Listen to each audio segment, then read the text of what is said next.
The scent of stale coffee and the low, persistent hum of servers, that was the perfume of our shared dream. The soundtrack to the empire my husband Ben and I had built from the ground up, or so I believed. My name is Eleanor Vance, though these days, most people in the tech world know me as Vance, the CEO who turned Phoenix Innovations into a titan. But before Phoenix, it was Innovate Solutions, and I was simply Ellie, Ben's wife, his biggest cheerleader, and, as it turned out, his most underestimated asset. We met in college, two bright-eyed idealists with a shared passion for disruptive technology.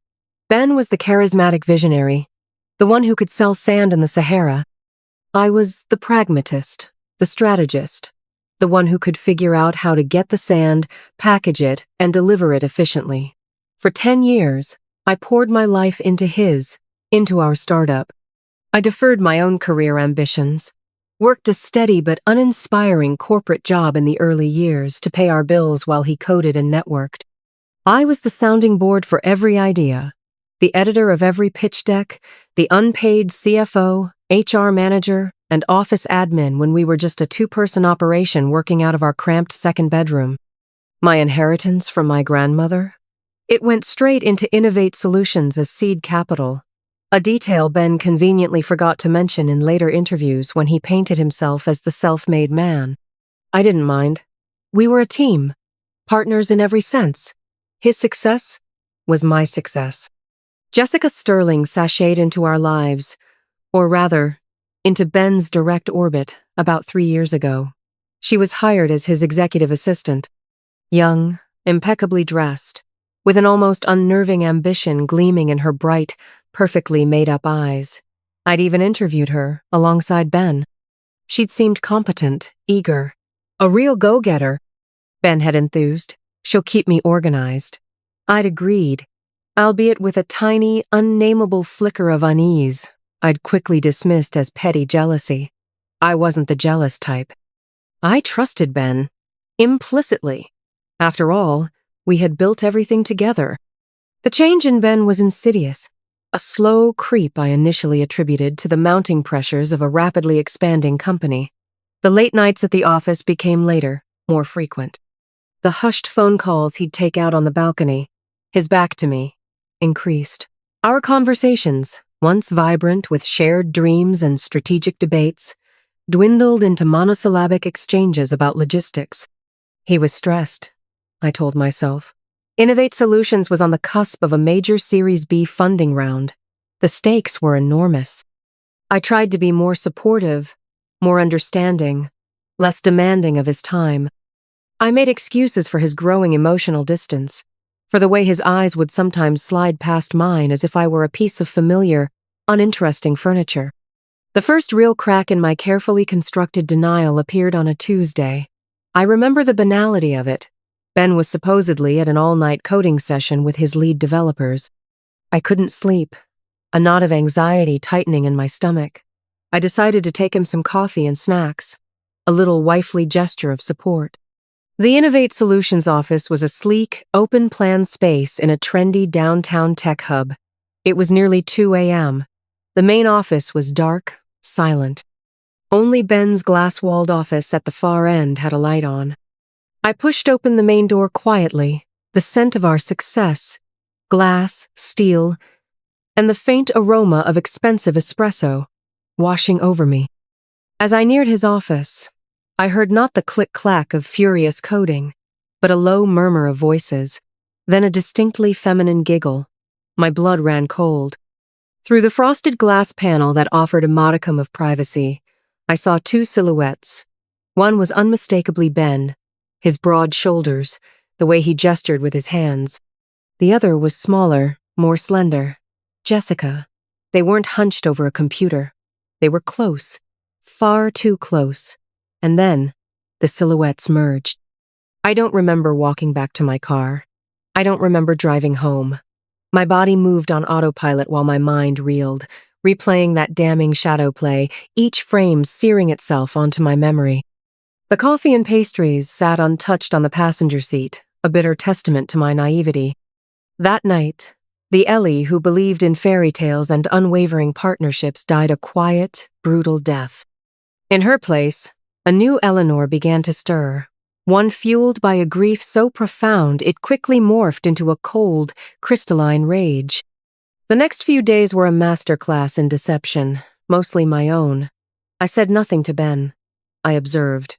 I became a ghost in my own life, watching him with a new, terrifying clarity. Every lie he told, "Another late meeting, hon. Investor dinner can't be helped," was a fresh twist of the knife, but also another piece of data. His phone, once casually left on the nightstand, was now always password protected, always in his pocket. His laptop, the same. The full extent of his betrayal, however, went far beyond a tawdry office affair. The universe, in its cruel or perhaps merciful wisdom, delivered the next blow with a misdirected email. Ben was CC'd on an internal finance discussion. He'd been working from home that morning and had left his laptop open while he took a shower. I'd been clearing his breakfast dishes, a hollow charade of domesticity. The subject line was innocuous. Project Nightingale. Asset allocation. Nightingale. Our private pet name for the dream vacation home we were supposedly saving for. Curiosity, sharp and painful, overrode my usual respect for his privacy. My heart hammered as I clicked it open. It wasn't about a vacation home. It was a meticulously detailed plan, drafted by a discreet wealth management firm I'd never heard of, outlining the transfer of significant company assets, shares, and intellectual property into a series of offshore shell corporations, all under names and entities I didn't recognize. There were references to undervaluing Innovate Solutions IP in a potential upcoming restructuring, with the primary beneficiary listed as B. Vance, sole proprietor of these new entities. And then, the kicker, a draft of a post-nuptial agreement heavily weighted in his favor that he clearly intended to pressure me into signing before the Series B funding, which would massively inflate the company's and our marital value. It spoke of a fair and equitable separation of pre-existing assets, effectively ring-fencing everything he was siphoning off, leaving me with a pittance, a token settlement from the shell of the company we had built. He wasn't just planning to leave me for his assistant. He was planning to leave me destitute, erased from our shared history, while he and Jessica Sterling sailed off into the sunset on my grandmother's inheritance and 10 years of my lifeblood. The rage that had been simmering now roared into a white-hot inferno. This wasn't just infidelity. This was a calculated, cold-blooded financial assassination. He wasn't just a cheating husband. He was a con artist. That was the moment Eleanor Vance, the strategist, the pragmatist, the woman Ben had long ago dismissed as good old Ellie, always supportive, never really a threat, truly came alive. The tears stopped. My mind, sharpened by years of navigating complex business problems, clicked into high gear. He wanted a war? He would get one. But I would choose the battlefield, the weapons, and the timing. My first call was to a discreet private investigator, a woman highly recommended by a college friend who'd been through a similarly acrimonious divorce. I need irrefutable proof of an affair, and I need to understand the full scope of my husband's financial dealings, particularly offshore, I told her, my voice devoid of emotion. My second call was to Ms. Evelyn Albright, a legendary divorce attorney whose reputation for dismantling narcissistic corporate sharks was whispered with awe in legal circles. Her office was stark, modern, and intimidating, much like Ms. Albright herself. She listened to my story, her face impassive, as I laid out the affair, the email, the chilling scope of Ben's planned betrayal. I handed her copies of everything I had so far. When I finished, she looked at me, a flicker of something, respect, in her cool gray eyes. "Mr. Vance has made a critical error, Eleanor," she said, her voice a silken rasp. "He has profoundly underestimated you. Most women in your position would be drowning in tears. You're preparing for battle. Good." Over the next 3 months, I lived a double life. To Ben, I was the slightly withdrawn but still dutiful wife. perhaps finally succumbing to the stress he so often complained about. In reality, I was a meticulous intelligence operative. The PI, a marvel of discretion named Anya, delivered gold. Photographs of Ben and Jessica entering boutique hotels during lunch meetings, credit card statements detailing lavish gifts, even hushed recordings, obtained legally via a listening device Anya had managed to plant in Jessica's conveniently gifted high-end company car, of them discussing their future, their plans to finally be free of Ellie and her negativity, and how Ben was handling the financial side so they could start fresh and clean. Simultaneously, with Ms. Albright's guidance, I delved into Innovate Solutions financials. My name was still on several key company accounts, a legacy from the early days when I handled all the finances. Ben, in his arrogance, had never bothered to remove my access. He probably assumed I wouldn't know where to look or what to do. He was wrong. I copied years of bank statements, shareholder agreements. My grandmother's seed capital had given me a significant, albeit non-voting, equity stake he'd always downplayed, and intellectual property filings. I learned about digital forensics, using discrete software to recover deleted files from our shared home server, uncovering earlier drafts of his Project Nightingale. The most crucial piece of the puzzle was understanding how to neutralize Project Nightingale. Albright explained that many of the assets Ben was attempting to move were still technically marital property or company assets to which I, as a significant minority shareholder and co-founder, a fact I had ample historical evidence to support, despite not having a formal title in recent years, had a claim. His attempts to siphon them off pre-divorce, pre-Series B, were fraudulent. The plan Ms. Albright and I devised was audacious, complex, and timed with military precision. It hinged on the upcoming Series B funding announcement, an event Ben was planning to use as the springboard for his grand escape. Day, as I privately called it, was the day of the Innovate Solutions quarterly board meeting, where Ben was due to present the final Series B funding details to the board and key investors. He left that morning a peacock, preening in his bespoke suit, radiating confidence, even giving me a patronizing pat on the head and a, "Wish me luck, Ellie Bean. Big day." I smiled sweetly. "All the luck in the world, darling." The moment his car pulled away, my operation launched. Phase 1. Ms. Albright, armed with the mountain of evidence we'd compiled, filed an emergency petition in court, seeking an immediate injunction to freeze all major marital and key Innovate Solutions assets, citing demonstrable risk of fraudulent conveyance and dissipation of assets pending divorce proceedings. Given the strength of our evidence of his offshore maneuvers and intent to defraud, the judge granted it with surprising speed. Phase 2. As Ben was starting his presentation, radiating false confidence to his investors, Ms. Albright's team was serving him, not just with divorce papers, but with the asset freeze notification and a lawsuit alleging financial fraud, breach of fiduciary duty, and misappropriation of company assets.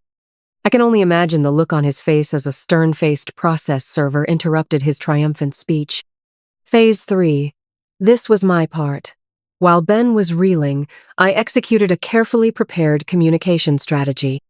A detailed dossier, containing irrefutable proof of Ben's affair with Jessica, complete with glossy photos and incriminating call transcripts. His meticulous plans to defraud me and the company via Project Nightingale, including the offshore account details and the draft post, nuptial, and a summary of my foundational contributions to Innovate Solutions, was simultaneously emailed to every board member, every key investor whose contact I had painstakingly gathered over the years, and, for good measure, a couple of influential tech journalists known for their investigative work. The subject line, "Urgent. Full disclosure regarding Ben Vance, the future of Innovate Solutions." The email landed like a tactical nuke. I pictured the scene. Ben, his face ashen, stammering as his carefully constructed world imploded. The investors, initially confused, then horrified, then furious, as they opened my dossier on their tablets and laptops, right there in the boardroom. The affair was scandalous, yes. But the financial duplicity? The attempt to defraud not just his wife, but potentially the company they were about to pour millions into, that was unforgivable in their world. His reputation, so carefully cultivated, was shredded in minutes. Jessica Sterling, I later heard, was summarily fired by the board before the afternoon was out, escorted from the building with her designer handbag and a box of personal effects. The Nightingale accounts were frozen solid. Ben's access to company funds was immediately revoked. The weeks that followed were a maelstrom of legal battles, emergency board meetings, and scathing press coverage. Ben, stripped of his power and resources, tried to fight, but he was a defanged tiger. Miss Albright was magnificent, dismantling his legal team's blustering defenses with surgical precision. The evidence was simply too overwhelming. The investors were, understandably, apoplectic. Their golden boy was a fraud. But they also had millions on the line with the Series B funding. They needed a stable hand, someone who knew the company intimately, someone with integrity. During one particularly tense emergency board meeting to which I was invited, I laid out my vision for Innovate Solutions, a vision that focused on sustainable growth, ethical practices, and the brilliant core technology Ben had nearly corrupted. I presented my own detailed analysis of the company's strengths, weaknesses, and my strategic plan to navigate the crisis and restore its value. I reminded them of my initial seed funding, my years of uncredited strategic work. I wasn't just the wronged wife. I was a co-founder with a vested interest and a clear plan. To my astonishment, and Ben's visible apoplexy, they listened. They saw not a victim, but a leader. The divorce settlement was swift and brutal. For Ben, he lost almost everything. His shares in Innovate Solutions were largely forfeited to me as part of the damages for his fraud. His reputation was in tatters. The last I heard, he was consulting for some obscure startup in another state, a shadow of his former self. The board, in a move that stunned the tech world, ousted Ben and appointed me interim CEO. Interim quickly became permanent. The Series B funding, after some intense renegotiation and restructuring led by yours truly, went through. The first year was the hardest of my life, but also the most exhilarating. I rebranded the company to Phoenix Innovations, a nod to rising from the ashes of Ben's betrayal. I rebuilt the company culture from the ground up, fostering transparency, collaboration, and a zero-tolerance policy for the kind of toxic behavior Ben had epitomized. I promoted talented people he had overlooked, streamlined operations, and focused our R&D on genuinely innovative products, not just flashy presentations. And Phoenix Innovations thrived. We didn't just recover, we soared. Our next funding round broke records. We launched products that truly disrupted the market. I found I had a knack for leadership, for inspiring teams, for making tough but fair decisions. The scared, heartbroken Ellie was gone. In her place stood Vance, CEO, a woman who had stared into the abyss of betrayal and emerged stronger, wiser, and in control of her own destiny. Sometimes, late at night, in my new office, an office with a clear glass wall, because I believe in transparency, the old scent of stale coffee and humming servers still fills the air. But now, it's not the perfume of a shared, compromised dream. It's the scent of my victory, my resilience, my phoenix risen and flying high, and it smells damn good.